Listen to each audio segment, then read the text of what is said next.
with a tinkling bell on its point, said something and they all laughed explosively, parted and strutted. Audrey waved larger this time. No one came. "Hello," she said in a too loud voice. "Hello? Can I please get some service?"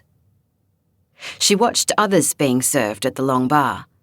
A young man was offered a tasting of craft beer, a new brand from Marrickville. Audrey could hear the bar staff telling the slight but apparently riveting story of Man-Made, a microbrewery startup involving twin brothers Leo and Levi, an abandoned garage, and a small loan that might one day lead to imagined riches. The customer screwed up his face in disgust. The beer wasn't to his liking. It most certainly was not.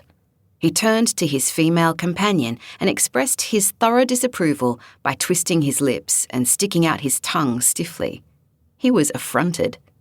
A second tasting of a different brand was poured to test his fine palate. The bar staff huddled, waiting on a verdict.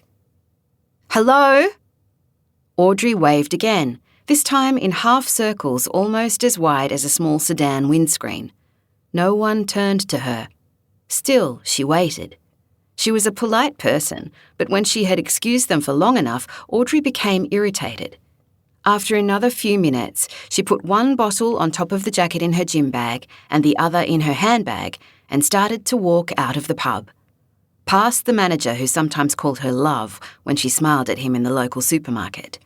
The manager who, with his wife, was raising his daughter in his place of work. He turned as Audrey left. The pudgy child was trying to press buttons on a solitary poker machine by standing on her toes and slapping her flat hand high above her head. "Here we go," thought Audrey. "He's seen me." "See you, love." She smiled tightly at the young father, who was wearing a trucker cap inside and backwards. One block and a few houses up, Audrey put her bags down on her veranda and walked back to the street to see if she had been followed.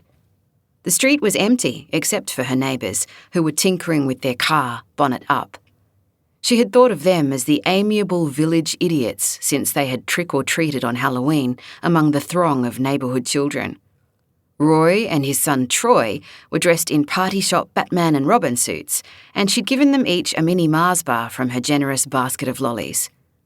Audrey had been dressed up too, a crone in green face. Now she shut her front door, clomped down the hall to the kitchen, twisted the top off a bottle, poured herself a glass, and kicked off the bloody high heels she wore to court when she accompanied the men to help keep track of their books, manila folders, trolleys and coffee orders. After 20 minutes, she started to wonder if there were security cameras in the pub. She didn't think so. The police had knocked on the door when she first bought her house.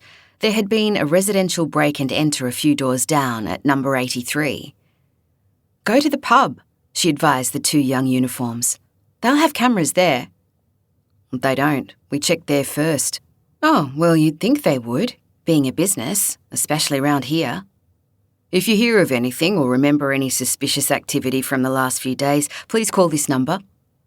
They handed Audrey a card and pocketed their notebooks.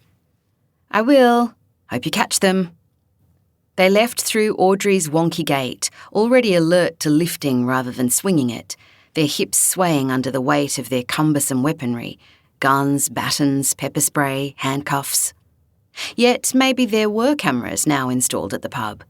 The new owners had taken over just 5 months ago, keeping the managers on but permanently removing the seafood pie from the menu. She'd have to explain her actions to the police, who would knock on her door at any minute. She'd be struck off. Who would employ her now? How would she explain her behaviour to her parents, who would be disappointed in their surviving child? Their 38-year-old single daughter. The lawyer. There was no knock on the door, but she was unsettled and decided to go to the pub to buy another bottle. Perhaps take one bottle back in her handbag.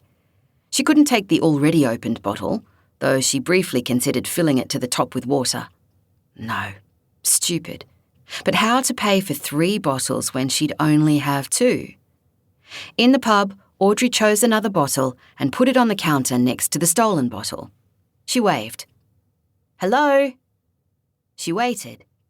The bar was hectic now and the staff moving with purpose.